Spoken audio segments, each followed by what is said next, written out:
We've had a lot of Spider Man games over the last 40 years, from the pixelated days on the Atari to the physics defying web swinging of the 2000s. But Marvel's Spider Man 2 is different. It's not just the graphics or the seamless switching between Peter and Miles, it's the soul of the story. If you felt a certain weight to this game, a psychological darkness you haven't seen in other titles, there's a reason for that. This game is built on the foundation of two of the greatest Spider Man stories ever told: Kraven's Last Hunt and Best of Enemies. I had the honor of sitting down with the legend himself, J.M. DeMatteis, on the Superheroes of Arabia podcast. And today, I'm making the case that because this game breathes the same air as DeMatteis' masterpieces, it has officially claimed the throne as the best Spider-Man game of all time. Let's talk about Sergey Kravinoff. In the game, he's a force of nature,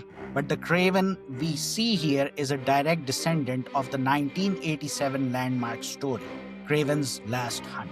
Before DeMatteis, Kraven was a guy in leopard print pants who occasionally got punched in the face. After DeMatteis, he became a Shakespearean tragedy. And the thing that hooked me was I never really liked Kraven. I never thought he was that much of an interesting character.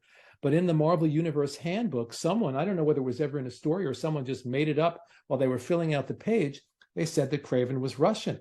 Yes. So Kraven's Russian. And all of a sudden, the Dostoevsky part of my brain goes, oh, I totally know who this guy is.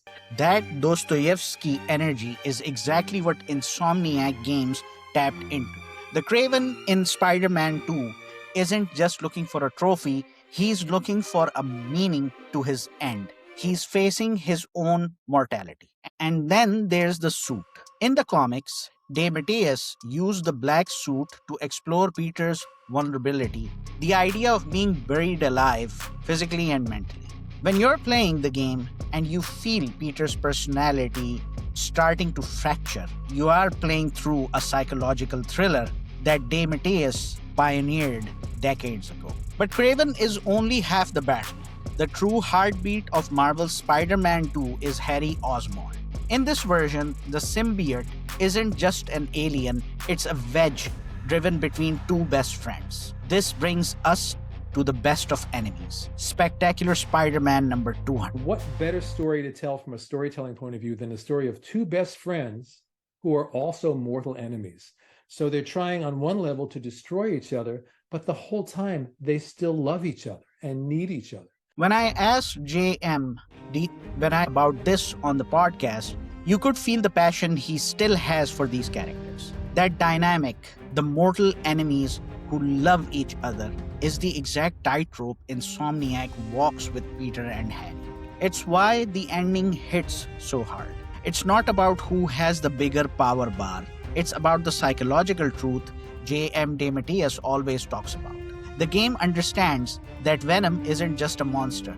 He's the manifestation of a broken friendship. During our talk, J.M. DeMatteis told me something that I think is the secret sauce for why this game works so well compared to others. There is something very interesting that you tweeted recently, and I took a screenshot of it. For me, a great story isn't about plot. It's about the characters, peeling back the tops of their heads, rooting around in their psyches, finding the emotional core, the psychological truth. The plot will form around that. Without the core, all plot in the world won't matter. Yeah, absolutely. Absolutely.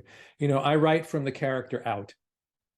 Sometimes a great plot idea will come, but even if you have the greatest plot idea in the world, we as an audience want to go on a journey with people that we know and can relate to.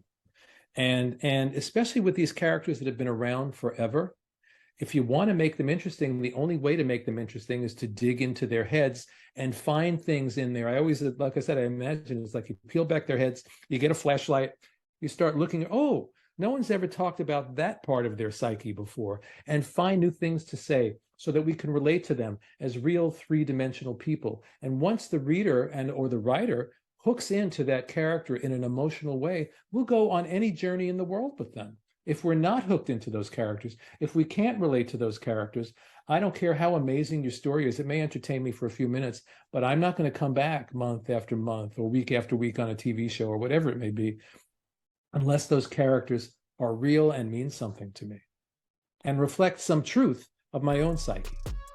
That's it. That's why Marvel's Spider-Man 2 wins. Other games focus on the what. What is the villain doing? This game focuses on the why.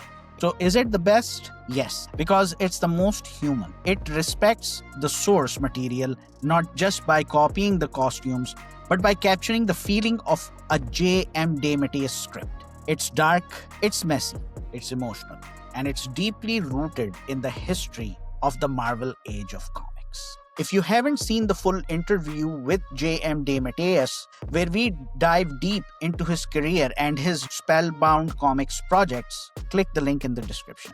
It's a masterclass in storytelling. What do you think? Does the Kraven storyline live up to the comics? Let me know in the comments on YouTube and Facebook. This is Son of Jeddah for Superheroes of Arabia. Keep hunting for those stories. Peace.